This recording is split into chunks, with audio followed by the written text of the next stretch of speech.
15.5 বছর মহান আল্লাহর দেওয়া শক্তির কারণে, মহান আল্লাহকে ভয় করার কারণে বাংলাদেশ জামাতে ইসলামী কোনো অপশক্তির কাছে কখনো মাথা নত করেননি। ফ্যাসিবাদের ভাষায় কেউ কথা বলবেন না, কথা বলবেন রাজনীতিবিদের ভাষায়। আমরা ওয়েলকাম করব, অভিনন্দন জানাবো, সমালোচনা করবেন, চুমু দেব, কিন্তু চোখ রাঙাবেন না মেহেরবানি করে। এই সংগঠন কারো চোখ রাঙানোর পরোয়া করে না। ফাঁসির কাস্টে নেতৃবৃন্দকে পাঠিয়ে দেওয়ার আগে জনে জনে দফায় দফায় প্রস্তাব এসেছিল।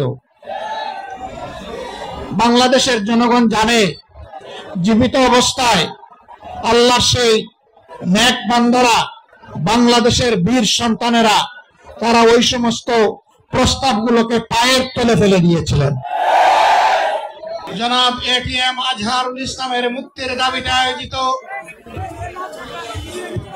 এই জনসমুদ্রের সম্মানিত সভাপতি, মঞ্চে বসা নেতৃবৃন্দ, আমার সামনে উপস্থিত ঢাকাবাসী,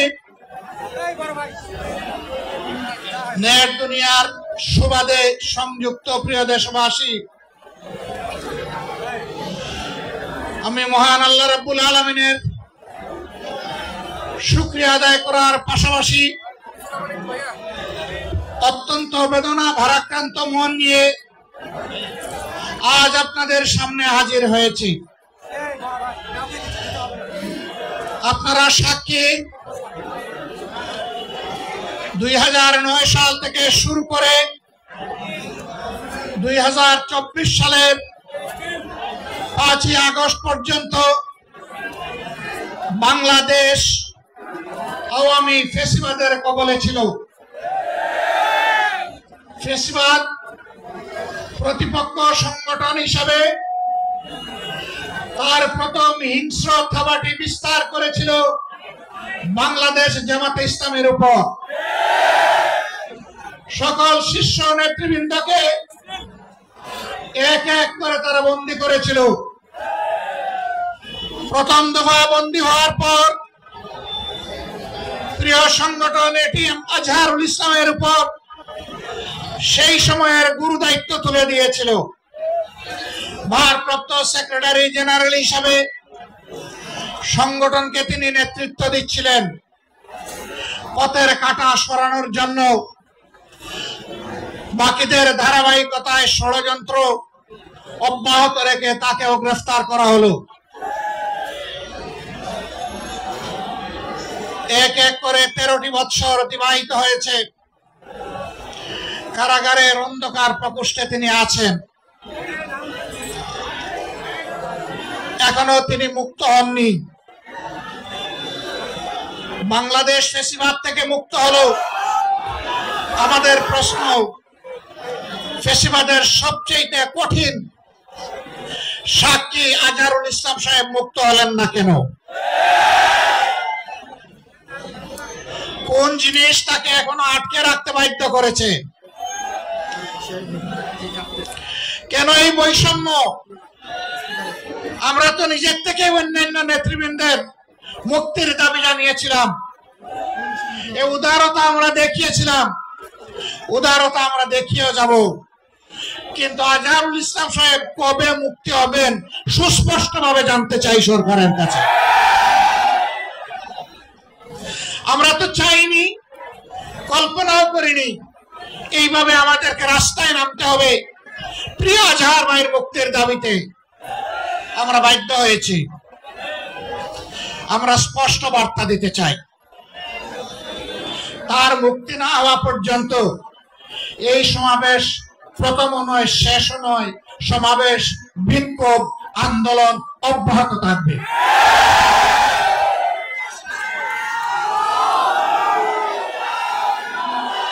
আমরা আশা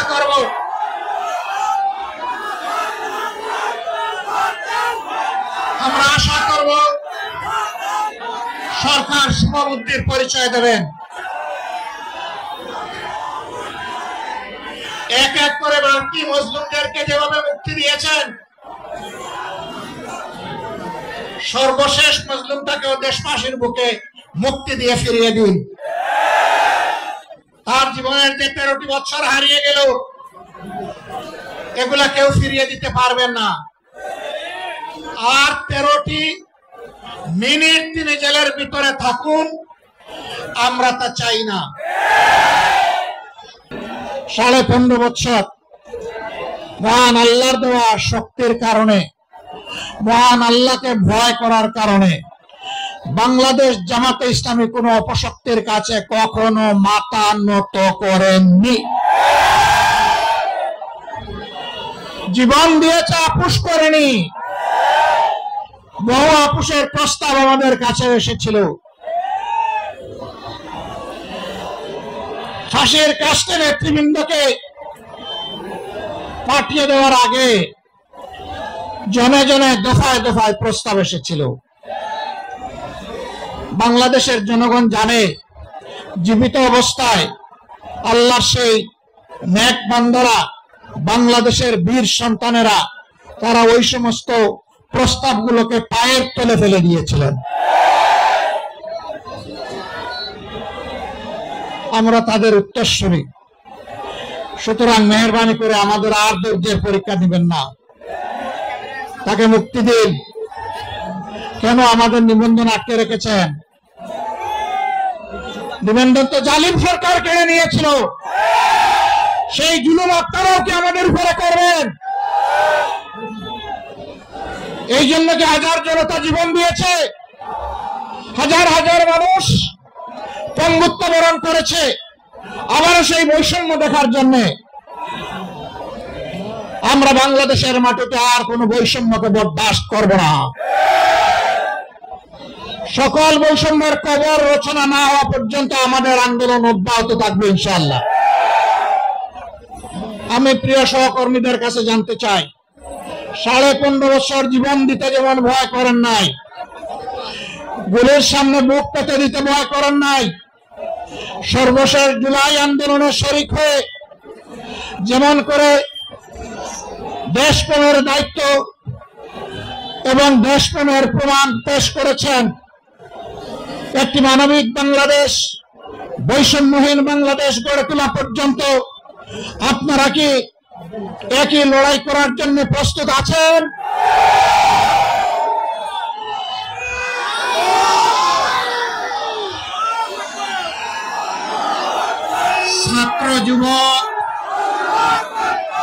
ছাত্র যুবক বন্ধুদের কণ্ঠে কণ্ঠ মিলে বারবার বলতে চাই, আবু সাইদ মুক্ত, আবু সাইদ মুক্ত, শেষ হয়নি যুদ্ধ, এই যুদ্ধ চলবে ইনশাআল্লাহ। আমাদেরকে মেহেরবানি করে কেউ নতুন করে আর চোখ রাঙাবেন না। ফ্যাসিবাদের ভাষায় কেউ কথা বলবেন না, কথা বলবেন রাজনীতিবিদের ভাষায়। আমরা ওয়েলকাম করব, অভিনন্দন জানাবো, সমালোচনা করবেন, চুমু দেব, কিন্তু চোখ রাঙাবেন না মেহেরবানি করে। এই সংগঠন কারো চোখ রাঙানোর পরোয়া করে না।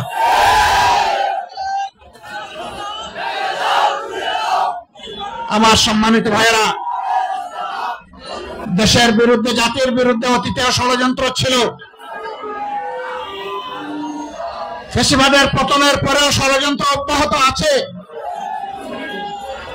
এক এক করে আল্লাহ তাআলা সকল ষড়যন্ত্রকে ব্যর্থ করে দিয়েছেন। আমরা আশাবাদী, একটা ঐক্যবদ্ধ জাতি আগামীতে সকল ষড়যন্ত্র আল্লাহর সাহায্যে ব্যর্থ করে দিবে ইনশাআল্লাহ। তাই আমার শেষ আবেদন, আসুন দয়াল মতের ঊর্ধ্বে উঠে আমরা সব ধরনের ফ্যাসিবাদের বিরুদ্ধে আমরা রুখে দাঁড়াই। আল্লাহ রাব্বুল আলামিন আমাদের ভাই এটিএম আজহারুল ইসলামকে অবিলম্বে সসম্মানে আমাদের বুকে ফিরিয়ে দিন। সংগ্রামে ভূমিকা রাখার উদাত্ত আহ্বান জানিয়ে আমার বক্তব্য এখানেই শেষ করছি। আল্লাহ হাফেজ। বাংলাদেশ জিন্দাবাদ, বাংলাদেশ জামাত ইসলামী জিন্দাবাদ।